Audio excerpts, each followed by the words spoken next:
بسم اللہ الرحمن الرحیم۔ السلام علیکم اسٹوڈنٹس، امید ہے آپ سب خیریت سے ہوں گے۔ آپ سب کو جماعت ہفتم کے اردو ادب کے لیکچر میں خوش آمدید۔ آج ہمارا عنوان ہے ایک پودا اور گھاس، جس کے مصنف اسماعیل میٹھی ہیں۔ بیٹا آپ کو مصنف کے تعارف کے بارے میں بتاتے چلو، جو کہ بہت ضروری ہے۔ آپ کو آپ کے سبق کے مصنف کے بارے میں ضرور علم ہونا چاہیے۔ اسماعیل میٹھی میرٹھ میں پیدا ہوئے، 16 سال کی عمر میں محکمہ تعلیمات میں ملازمت اختیار کی۔ انہوں نے پرائمری کتابیں لکھی جو بہت عرصہ تک کورس میں شامل رہیں۔ پرائمری لیول کی پرائمری کلاسز کی انہوں نے کتابیں لکھی جو کورسز میں شامل رہی ہیں، بہت عرصے تک جو ہے وہ کورس میں شامل رہی ہیں۔ ان کی جدید نظمیں نہایت اعلیٰ درجہ کی ہیں، ان کی بہت ایسی نظمیں ہیں جو بہت اعلیٰ درجہ کی ہیں اور بہت سبق آموز ہیں۔ آپ نے اپنی نظم اور نثر کے ذریعے بہت جو ہے وہ اخلاقی ہی سبق دینے کی کوشش کی ہے، بچوں کو بھی اور بڑوں کو بھی۔ اسماعیل میٹھی نے نظم و نثر نہایت سادگی اور صفائی سے لکھی ہے۔ مطلب آپ ابھی جیسے نظم پڑھیں گے پودا اور گھاس، اس کے علاوہ بھی بہت سی ان کی نظمیں ہیں جو آپ پڑھیں گے تو آپ کو علم ہوگا کہ انہوں نے کس قدر جو ہے وہ سادگی اور کتنے اچھے الفاظ کے ساتھ لکھی ہیں، کہ ایک عام فہم زبان میں لکھی ہیں اور آپ کو بہت اچھی طرح سے سمجھ آ سکتی ہیں اور آپ کو سبق آنے کا واضح ہو جاتا ہے۔ اور عمدہ آپ کی نظمیں جو ہیں وہ اخلاقی نظمیں قصے کہانی کی طرز پر لکھی ہیں اور عمدہ اخلاق کا درس دیتی ہیں۔ وہ ایک ناصح قوم یعنی کہ نصیحت کرنے والے واعظ اور فلسفی تھے۔ بیٹا سبق کا باقاعدہ آغاز جو ہے وہ تدریس مقاصد سے کرتے ہیں کہ پودا اور گھاس جو ہے وہ نظم کے اخلاقی پہلو پر آپ باہمی تبادلہ خیال کر سکیں گے، آپ اس نظم کے بارے میں جان سکیں گے، درست تلفظ اور ادائیگی کے ساتھ نظم کو پڑھیں گے اور لغت کے استعمال کی مشق کریں گے۔ یعنی کہ آپ درست تلفظ کی ادائیگی کے ساتھ نظم کی بلند خوانی یعنی پڑھائی کرنے کے بعد آپ مشکل الفاظ کے معنی جو ہے وہ لغت میں سے، ڈکشنری میں سے تلاش کر سکیں گے۔ نظم کی تشریح مشقی سوالات انفرادی طور پر حل کریں گے۔ ظاہر ہے بیٹا ابھی آپ لوگ اسکول میں نہیں آ پا رہے تو آپ کو ویسے تو آپ کو سوالات کے جوابات جو ہیں وہ نوٹس کی شکل میں بھی دیے گئے ہیں، لیکن اس کے باوجود کچھ مشقی سوالات ایسے ہیں جو آ کے آپ کو خود سے حل کرنے ہیں، آپ کو ہدایات دی جائیں گی کہ کس طرح سے آپ نے حل کرنے ہیں۔ نظم کا مرکزی خیال اور خلاصہ انفرادی طور پر تحریر کریں گے۔ مرکزی خیال اور خلاصہ آپ اس لیکچر کو غور سے سننے کے بعد اس قابل ہوں گے انشاءاللہ تعالیٰ کہ آپ اس کا خلاصہ اپنے الفاظ میں اور مرکزی خیال اپنے الفاظ میں لکھ سکیں۔ اس کے بعد ہم کافی الفاظ اور ردیف کی شناخت کریں گے۔ ہم کافی الفاظ کے بارے میں آپ کو آخر میں اب آ جاتے ہیں بیٹا آپ کے سبق کی پڑھائی کی طرف، بلند خوانی کی طرف، جو کہ آپ کے سریر خامہ صفحہ نمبر 46 اور 47 پر موجود ہے۔ سب سے پہلے آپ ایک پودا اور گھاس کی بلند خوانی کریں گے۔ آپ مشکل الفاظ کو کشیدہ کریں گے، انڈر لائن کریں گے اور اس کے بارے میں اس کے معنی تلاش کریں گے۔ تو میں آپ کو مختصر سا خلاصہ اور آپ کو تھوڑی سی وضاحت بیان کر دیتی ہوں آپ کو اس کی پڑھائی کے ساتھ، تاکہ آپ کو خلاصہ لکھنے میں اور تشریح کرنے میں آسانی ہو۔ اتفاقاً ایک پودا اور گھاس باغ میں دونوں کھڑے پاس پاس، گھاس کہتی ہے اسے میرے رفیق کیا انوکھا اس جہاں کا ہے طریق۔ رفیق کا مطلب ہے بیٹا دوست، انوکھا عجیب، طریق کا مطلب ہے ڈھنگ یا طور طریقہ جسے آپ کہہ سکتے ہیں۔ تو اتفاقاً وہ کہہ رہے ہیں کہ ایک پودا اور گھاس کھڑے ہیں پاس پاس اور وہ اپنی جو گھاس ہے وہ اسے کہتی ہے کہ اے میرے دوست، اس دنیا کا اس جہان کا کیا عجیب طریقہ ہے، کیا عجیب ڈھنگ ہے کہ ہے ہماری اور تمہاری ایک ذات ہے، ایک قدرت سے ہے دونوں کی حیات، کہ تمہاری اور میری یعنی کہ گھاس اور پودے کی ایک ہی ذات ہے، ایک ہی قسم ہے، ایک ہی قدرت سے دونوں کی زندگی جو ہے وہ وجود پاتی ہے۔ مٹی اور پانی، ہوا اور روشنی واسطے دونوں کے یکساں ہے بنی۔ حیات کا مطلب ہے زندگی، جیسے کہ آپ کو لکھا ہوا نظر آ رہا ہے، اور یکساں مطلب ایک جیسا برابر۔ تو وہ کہہ رہے ہیں کہ گھاس کہہ رہی ہے کہ مجھے بھی مٹی اور پانی چاہیے، نشو و نما، ہوا اور روشنی نشو و نما پانے کے لیے، بڑھنے کے لیے چاہیے، جبکہ تمہیں بھی، ہم دونوں کو قدرت نے تو ایک ہی طرز پر پیدا کیا ہے۔ تجھ پہ لیکن ہے عنایت کی نظر، پھینک دیتے ہیں مجھے جڑ کھود کر، کہ تجھ پر یعنی کہ پودے پر عنایت مہربانی کی نظر ہے، اسے اس کی احتیاط کی جاتی ہے، اس کو توجہ دی جاتی ہے، اس کو توجہ اور احتیاط سے پالا جاتا ہے، بڑا کیا جاتا ہے، جبکہ مجھے جڑ سے مالی جو ہے وہ کھود دیتے ہیں، اکھاڑ دیتے ہیں اور میرے ساتھ جو ہے وہ یہ برا سلوک کیا جاتا ہے۔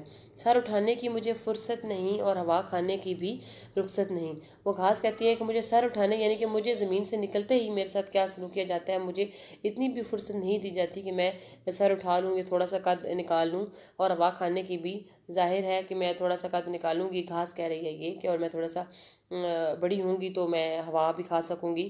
کون دیتا ہے مجھے یہاں پھیلنے، یہاں کا مطلب یہاں کھا لیا گھوڑے گدھے یا بیل نے، کہ اگر میں مالک کی نظر سے بچ جاؤں، تھوڑی سی بڑی ہو جاؤں، تھوڑا سا جو ہے وہ مجھے جڑ سے اگر اکھاڑ کے نہ پھینکے تو مجھے پھیلنے سے جو ہے وہ روکنے کے لیے گھوڑے گدھے یا بیل یا کوئی بھی جانور جو ہے وہ مجھے گھاس چر جاتے ہیں جیسے ہم کہتے ہیں، تو وہ مجھے کھا جاتے ہیں۔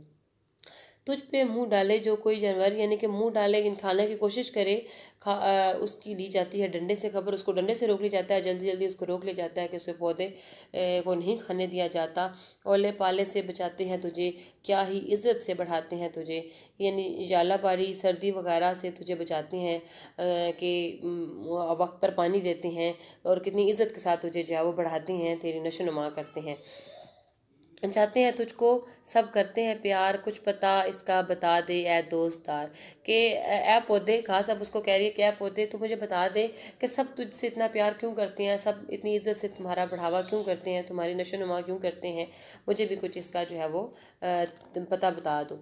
تو وہ کہتے ہیں، اس سے پودے نے کہا یوں سر ہلا، گھاس سب بے جا ہے یہ تیرا گلا، کہ پودے نے سر ہلاتے ہوئے گھاس کو کہا کہ سب بلا یہ گرا شکوہ یہ سب بلا وجہ ہے تمہارا، مجھ میں ہے اور تجھ میں نہیں کچھ بھی تمیز، صرف سایہ اور میوہ ہے عزیز۔ تو پودا کہتا ہے اس کو کہ اے گھاس، کہ مجھ میں اور تجھ میں کوئی خاص فرق نہیں ہے، کوئی خاص تمیز نہیں ہے، کہ صرف سایہ، اور ان کو یہ نہیں کہ لوگوں کو، انسانوں کو مجھ سے پیار ہے، میرا خیال ہے، انہیں صرف اپنے سائے اور پھل سے مطلب ہے، انہیں اپنا سایہ اور پھل جو ہے وہ عزیز ہے۔ فائدہ ایک روز مجھ سے پائیں گے، سائے میں بیٹھیں گے اور پھل کھائیں گے، کہ وہ میری نشو نما اور میری خیال اور میری پرورش، میری نشو نما اس لیے کرتے ہیں، مجھے اس لیے اتنے خیال سے پالتے ہیں کہ ایک روز جب میں بڑا ہو کر ایک تناور درخت بن جاؤں گا تو میرا سایہ حاصل کریں گے اور میرے اوپر لگنے والے پھل کھائیں گے۔ اس لالچ میں اور اس وجہ سے مجھے جو ہے وہ میرا خیال رکھا جاتا ہے، مجھے بڑھنے دیا جاتا ہے۔ یہاں عزت کا سہرا اس کے سر، جس سے پہنچے نفع سب کو بیشتر۔ تو یہ ایک تلخ حقیقت بتائی ہے یہاں پہ شاعر نے اس شعر کے ذریعے، کہ کس طرح جو ہے وہ عزت کا سہرا اسی کے سر ہوتا ہے جس سے لوگوں کو نفع پہنچے، جو لوگوں کو فائدہ پہنچائے اسی کو عزت دی جاتی ہے اور اسی کا خیال رکھا جاتا ہے، اسی کو گرمی سردی اور اس طرح سارے جو ہے وہ موسموں سے اور بچایا جاتا ہے۔ بیٹا جیسا کہ آپ کو پتہ چلا کہ یہ جو نظم ہے یہ ایک پودے اور گھاس کی مکالماتی نظم ہے، مکالمے کی شکل میں ہے، پودا اور گھاس آپس میں مکالمہ کر رہے ہیں۔ اس نظم میں پودے اور گھاس کے ساتھ انسانی رویے کو بیان کرتے ہوئے شاعر بتانا چاہ رہے ہیں، اس حقیقت کو ظاہر کر رہے ہیں کہ یہاں کسی کے ساتھ آپ کا تعلق یا اچھا برتاؤ اسی وقت ہوتا ہے جب آپ کو اس سے کوئی فائدہ پہنچے۔ یہ سب ہمارے معاشرتی ماحول کا حصہ ہے کہ ہم کسی کی عزت اور احترام اسی وقت کرتے ہیں جب ہمیں اس سے کسی فائدے کی امید ہوتی ہے۔ بیٹا اب آ جاتے ہیں اس کی مشق کی طرف۔ امید ہے کہ سبق کو پڑھنے اور سبق کی وضاحت اور اس کے ساتھ آپ کو خلاصے لکھنے میں بہت مدد حاصل ہوگی۔ اب آ جاتے ہیں مشقی سوالات کی طرف، جو کہ آپ کے پاس سوالات جوابات نوٹس کی شکل میں موجود ہیں۔ بیٹا مشقی سوالات جو ہیں وہ آپ کے پاس نوٹس کی شکل میں موجود ہیں، جو کہ آپ کو دیا گیا ہے اسکول کی طرف سے۔ نظم کا خلاصہ تحریر کیجئے۔ خلاصہ ابھی آپ کو وضاحت کے ساتھ بتا دیا گیا ہے کہ آپ نے کس طرح سے خلاصہ لکھنا ہے۔ اس کے بعد آ جائیے الفاظ معنی لغت میں تلاش کر کے انہیں جملوں میں استعمال کرنا ہے۔ بیٹا آپ کو بار بار بتایا جاتا ہے، ہر سبق کے آغاز میں بتایا جاتا ہے کہ آپ نے سب سے پہلے سبق کے الفاظ معنی جو ہیں وہ آپ نے کاپی پر تحریر کرنے ہیں سبق کے۔ اس کے بعد آپ نے الفاظ معنی لکھنے کے بعد آپ پھر سوالات جوابات لکھیں گے، ان کو خوش خط تحریر کیجئے گا۔ اس کے بعد آپ نے جو ہے وہ نظم کا خلاصہ تحریر کرنا ہے۔ خلاصہ آپ کو پتہ ہے کہ آپ نے کس طرح سے، آپ کو وضاحت بھی کا ساتھ بتا دیا گیا لیکچر کو غور سے سننے کے بعد، انشاءاللہ تعالیٰ آپ اس قابل ہوں گے کہ آپ اپنے الفاظ میں خلاصہ لکھ لیں۔ اس کے بعد بیٹا الفاظ معنی جو ہیں یہ آپ نے الفاظ کے معنی تلاش کرنے کے بعد، یہ الفاظ کے معنی آپ کی کتاب کے آخر میں بھی موجود ہیں، آپ وہاں سے الفاظ کے معنی تلاش کر کے ان کو جملوں میں اس طرح سے استعمال کریں گے کہ ان کے معنی واضح ہو جائے۔ اس کے بعد بیٹا نظم کے اشعار کو مد نظر رکھتے ہوئے خالی جگہوں کو پر کرنا ہے۔ یہ آپ کے نظم کے اشعار ہیں جن میں سے کچھ الفاظ مسنگ ہیں، آپ ان کو خالی جگہوں کو پر کریں گے، جیسے کہ اتفاقاً ایک پودا اور گھاس باغ میں دونوں کھڑے ہیں پاس پاس، اسی طرح آپ باقی دونوں جو ہے وہ خالی جگہیں پر کریں گے۔ اس کے بعد بیٹا آ جاتے ہیں اگلے صفحے کی طرف۔ اگلے صفحے پہ آپ دیکھ سکیں صفحہ نمبر 48 پر، تو مندرجہ ذیل الفاظ کے ہم قافیہ الفاظ نظم میں سے تلاش کر کے تحریر کیجیے اور ان سے مزید 3 الفاظ بنائیے۔ بیٹا یہ ہم قافیہ کا مطلب ہے، آپ کو پہلے بھی بتایا تھا کہ ہم آواز الفاظ آپ ان سے پہلے نظم سے تلاش کریں گے، جو آپ کو الفاظ دیے گئے ہیں جیسے کہ خاص ہے تو اس کا ہم قافیہ الفاظ ہم آواز الفاظ جو نظم میں بیان ہوا ہے وہ پاس ہے۔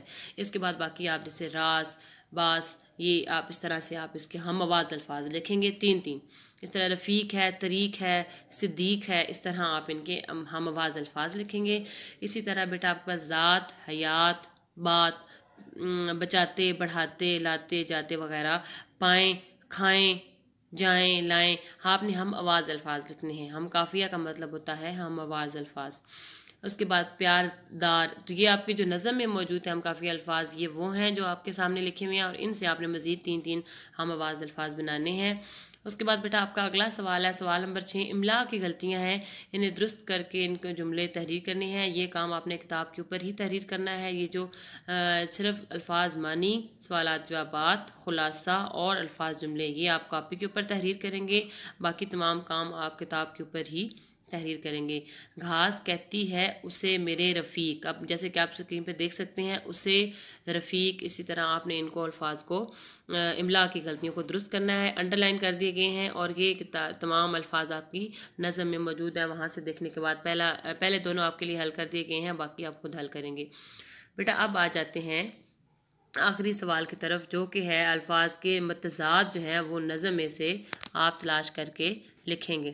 الفاظ جو متضاد ہیں بیٹا، یہ آپ نے جیسے کہ لکھا ہوا ہے نقصان، تو اس کا ہے نفع یا فائدہ، یہ دونوں آپ جو نقصان کا متضاد ہے وہ نفع ہے، لیکن کتاب نظم میں جو استعمال ہوا ہے وہ فائدہ ہوا ہے۔ اسی طرح دشمن کا دوست ہے، تو جو نظم میں استعمال ہوا ہے وہ رفیق ہے۔ یہ اس لیے آپ کو یہ بیچ میں لائن لگا کے آپ کو دونوں لکھ کر دیے گئے تاکہ آپ کنفیوز نہ ہوں۔ باقی اس طرح ذلت، دھوپ، موت وغیرہ ان کے بھی آپ کتاب سے نظم سے تلاش کر کے آپ ان کو لکھیں گے۔ خلاصہ لکھنے میں آپ کو کسی قسم کی مدد درکار ہو، سوالات جوابات میں کچھ مشکل ہو، آپ پوچھ سکتے ہیں، اور آپ نے تمام کام انتہائی خوش خط تحریر کرنا ہے۔